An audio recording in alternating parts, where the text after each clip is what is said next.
Glória a Deus! Então estamos chegando no sexto capítulo, no sexto dia de estudo do nosso livro do Evangelho de João. Que estudo tremendo e maravilhoso. Acompanha comigo aí, vamos embora, porque esse capítulo 6 é forte, hein? Vai terminar de uma maneira muito forte esse capítulo e a gente está crescendo para a Páscoa, querido. Vamos lá, simbora. Então vamos lá, capítulo 6, sexto dia. Vamos lá, capítulo 6 é bem grande. A primeira multiplicação dos pães. Então já começa contando o milagre da multiplicação dos pães. E estava próxima a festa judaica da Páscoa, a segunda festa. O livro de João ele frisa bem, a terceira festa vai ser a Páscoa da crucificação, né? Então é para lá que nós estamos crescendo e entendendo o livro de João. E aí ele pergunta para Filipe, e é interessante aqui porque diz para testá-lo, para prová-lo, para fazer uma experiência. Então ele fez essa pergunta apenas para pô-lo à prova, fazer um teste. Jesus quis fazer um teste com o discípulo. Vamos ver como é que está o meu discípulo, se ele está aprendendo. E aí o Filipe responde, 200 denários não bastariam. Ele fala, bom, eu sei quanto é que tem no caixa, não temos dinheiro para comprar pão para esse povo, não.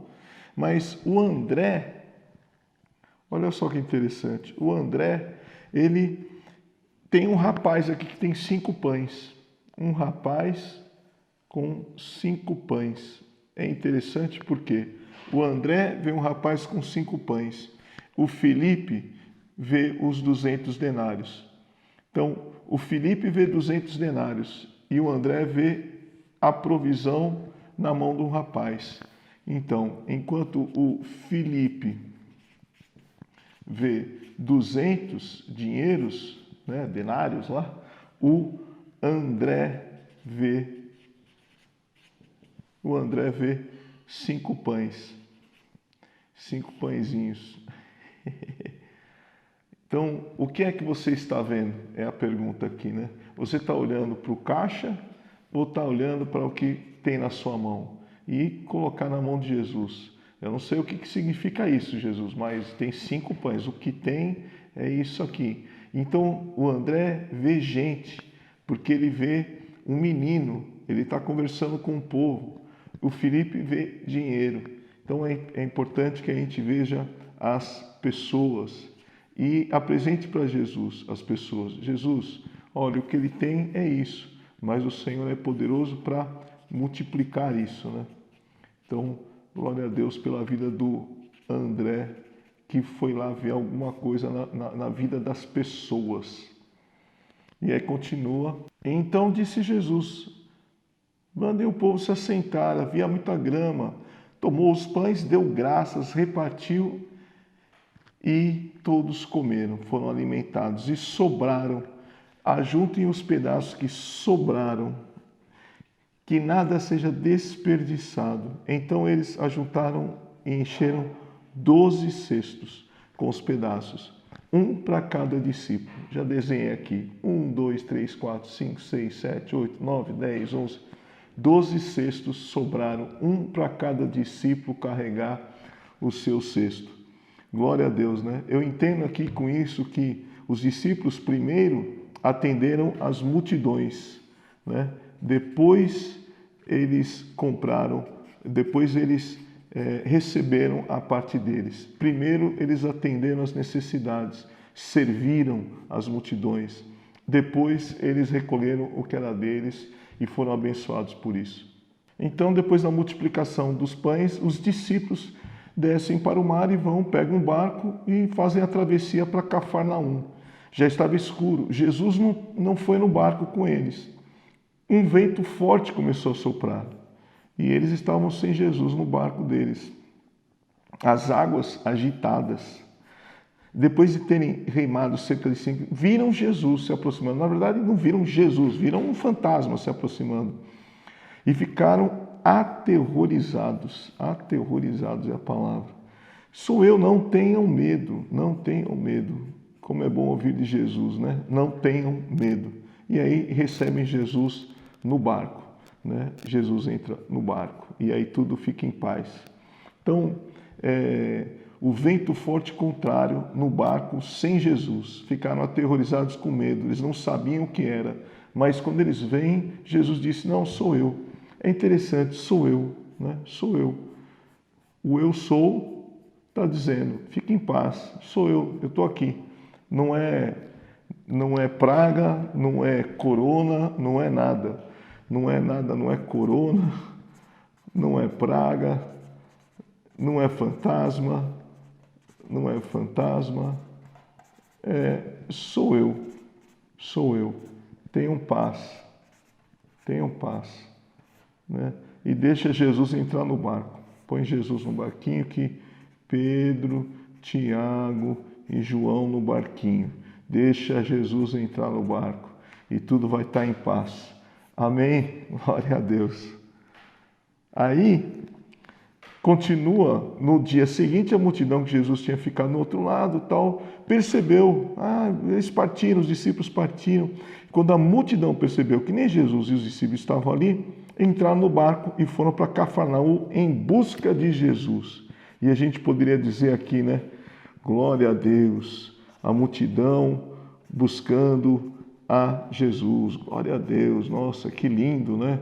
Puxa, a multidão buscando a Jesus. Como a multidão estava com o coração aberto, né, para buscar Jesus, em busca de Jesus.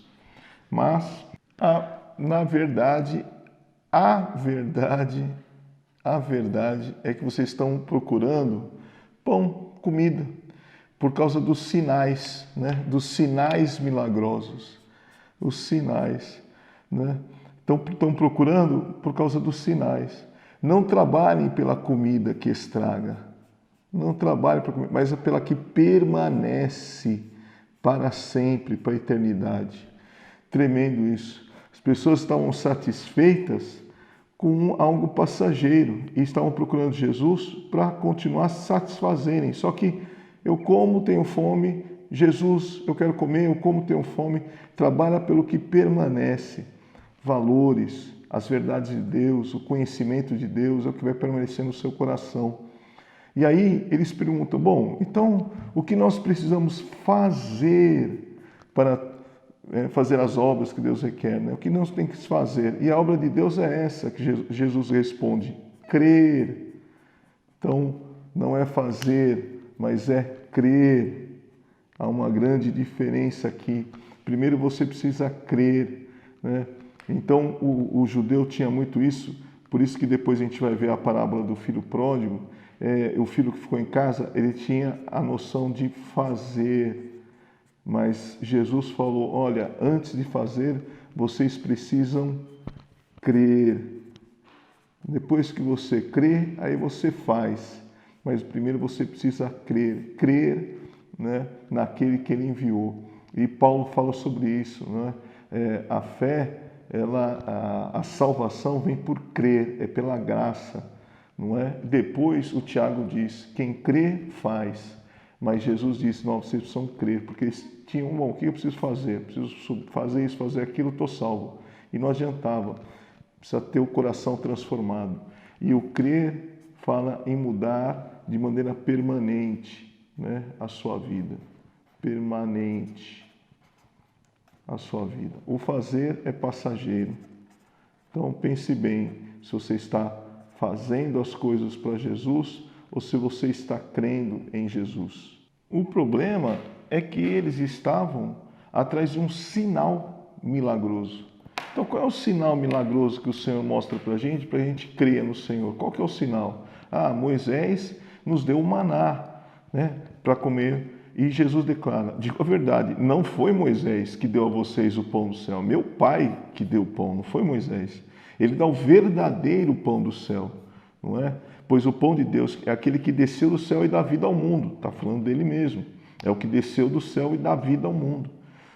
Eu quero descer, você vê que a mesma passagem da água da mulher samaritana, me dá dessa água que eu nunca mais vou ter sede, dá-nos sempre desse pão então, esse pão aí que a gente quer. Eu sou o pão da vida. Quem vem a mim nunca terá fome. Então, a mesma coisa, nunca terá fome, nunca terá sede. É da alma que Jesus está dizendo. Vocês estão tentando satisfazer as necessidades físicas, não é? E Jesus está falando das necessidades espirituais. Então, os discípulos, ele diz, me viram, olha, queridos, me viram, vocês me viram, mas ainda não creram, não creram. Me viram, mas não creram, né?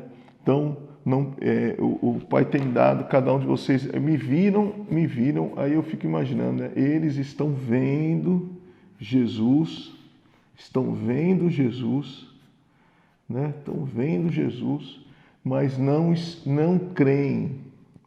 Vêm, mas não creem. Meu Deus, que coisa triste, né? Então, eles vêm, agora não tem mais acento. Vêm, mas não creem. Agora, Jesus está ali e a pergunta é, o que você vê em Jesus? Porque eles estavam vendo Jesus, eles estavam vendo pão. Eita, olha, nós estamos vendo pão para comer. Um pãozinho bem gostoso. A gente está vendo nossa solução para as nossas necessidades físicas, materiais. E vendo essas coisas, eles não criam, não creem. Então a pergunta é, o que você vê em Jesus? Porque o que você vê em Jesus, aí sim você vai crer no verdadeiro Jesus, né? No pão verdadeiro, no verdadeiro Jesus. Crer no verdadeiro. Para crer no verdadeiro, você precisa ver de verdade. Ver além do que olhos carnais veem. Você precisa ver além, ver a bondade, o amor, a graça, a misericórdia. Você precisa ver os valores de Jesus e receber eles dentro do seu coração para ser transformado. Amém, querido? Então você veja que eles logo já começaram a criticar Jesus. Já começaram a se opor, porque Jesus deu uma dura neles, falou, então, vocês estão atrás de pão que perece, vocês precisam estar atrás de pão que permanece para a vida. E aí Jesus diz algo interessante aqui, ninguém pode vir ao Pai se o Pai não atrair, né? E eu vou ressuscitá-lo. Está escrito nos profetas. Escrito nos profetas. Isso está em Isaías 54:13. Todos serão ensinados por Deus. Está em Isaías 54:13 essa passagem. Não é? E tem outras também, mas essa é uma delas. Todos os que ouvem o Pai e dele aprendem, vêm a mim. Aprendem. Vêm a mim. Então eu vejo que aqui é algo importante. Aprender, né? Todos que são ensinados por Deus, ensinados. Você é uma pessoa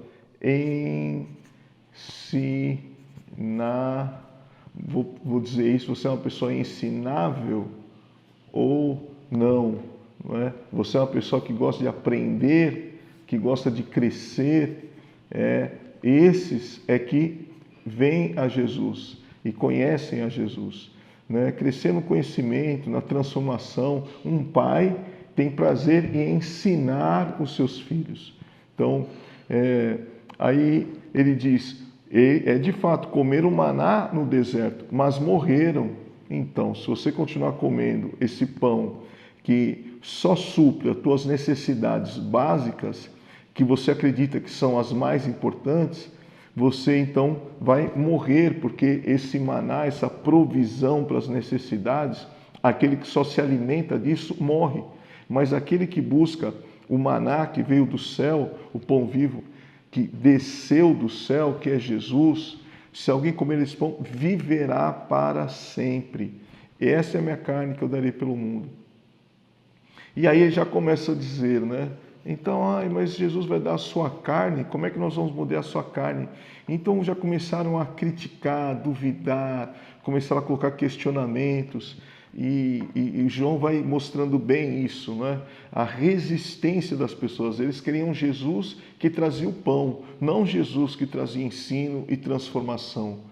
Então isso é muito importante, o apóstolo João ele vai deixando isso bem claro. Então, nesse aqui ele está dizendo duas coisas: comerem a minha carne, bebendo do meu sangue. Quem come da minha carne, bebe do meu sangue. Pois a minha carne é comida, o meu sangue é bebida. Todo aquele que come da minha carne, bebe do meu sangue. Está falando de duas coisas muito claras, né? A carne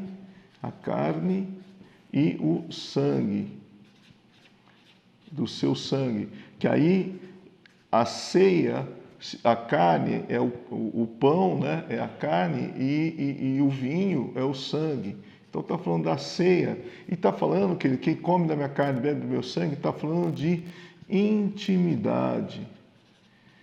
Intimidade, de receber as características, né? As características de Jesus, né?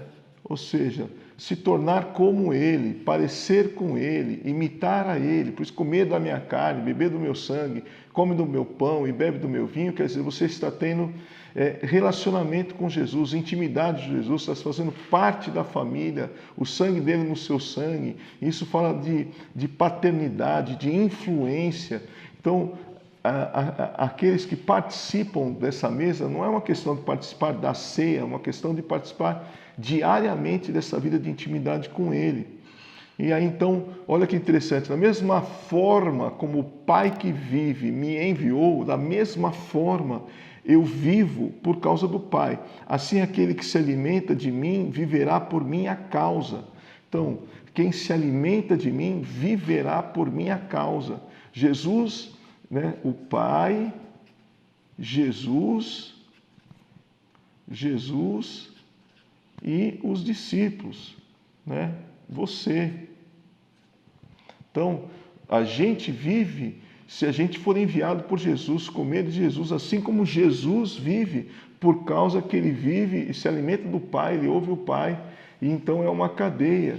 Então, que essa aqui entra cada um de nós. Amém, queridos? Nós vivemos e nos alimentamos daquilo que temos sido enviados, estamos debaixo de um discipulado, debaixo de um envio, estamos nos alimentando desse envio, desse propósito, não é? Desse propósito. Temos um envio, um chamado, um propósito, é isso que Jesus está dizendo. E parece que esse capítulo culmina, né? Termina nesse aqui, ó. Muitos daquela hora em diante dos seus discípulos voltaram atrás, dos discípulos de Jesus voltaram atrás, desistiram, se cansaram, não prosseguiram adiante. E é interessante porque esse versículo está em João 6:66. Ficou feio. 6:66. 666. É o número do homem, né? Da plenitude do homem sem Deus, né? Sem Deus. Né? O candelabro são 1, 2, 3, 4, 5, 6 velas, com uma no meio, não é? A 7ª vela no meio. O candelabro falando que Deus precisa estar no homem. E aqui 666 quer dizer pleno homem, só homem, sem Deus. E esse homem sem Deus morre. É aquele que não aceita a palavra, aquele que não aceita ouvir as palavras, não é? Aqueles que se escandalizam com as palavras de Deus. O espírito da vida, a carne não produz nada que se aproveite. As palavras que eu estou dizendo são espírito e vida, mas vocês não creem na palavra. Então, a palavra, queridos, é que precisa trazer transformação em nossas vidas, mudança. Ela é espírito e é aqui que tudo começa. Então, muitas pessoas vão a Deus para buscarem o pão, mas o pão perece. A gente tem que ir a Deus para buscar o poder da palavra dentro de nós, porque o poder da palavra dentro de nós vai trazer tudo o que nós precisamos. Buscar em primeiro lugar o reino, a palavra, o reino dos céus. E aí tudo será provido. Os sinais seguirão aos que crerem. Então, que a gente possa entender o que Jesus está falando aqui e buscar. Termina aqui dizendo, né? Senhor, para quem iremos? Somente Tu tens as palavras, né, de vida eterna. As palavras de vida eterna. Glória a Deus. Terminamos aqui esse estudo do capítulo 6, entendendo que só Jesus tem as palavras de vida eterna. Nós cremos e sabemos que és o Santo de Deus. Então, Jesus diz, fui eu que escolhi vocês. Glória a Deus, né? Porque foi Ele que te escolheu. Não foi você que escolheu Jesus, você escolheu, mas Ele te escolheu. Quer dizer, você é uma pessoa marcada por Jesus. Porque a gente entendeu que Ele tem as palavras de vida eterna e é isso que nossa alma anseia e deseja. Meu Deus, que capítulo! Capítulo 6 de João, tremendo. E vamos para amanhã para o 7º capítulo. Valeu! Deus te abençoe. Falei que esse capítulo ia terminar forte, capítulo 6, né? Versículo 66, 666. Todos abandonaram Jesus, voltaram atrás, porque Jesus começou a apertar eles, falou, olha, vocês estão me seguindo por causa de comida que perece, vocês precisam buscar comida eterna. Então, glória a Deus, porque estamos crescendo para a Páscoa e tempos maravilhosos vêm aí de Deus na sua vida, querido, tempos gloriosos. Esse ano verdadeiramente é o ano de 2020, dos novos começos na vida plena. Amém? Compartilhe o vídeo, e se inscreva se não se inscreveu. Enfim, queridos, vamos fazer essa bola crescer. Amém? Deus te abençoe. Até amanhã. Tchau, tchau.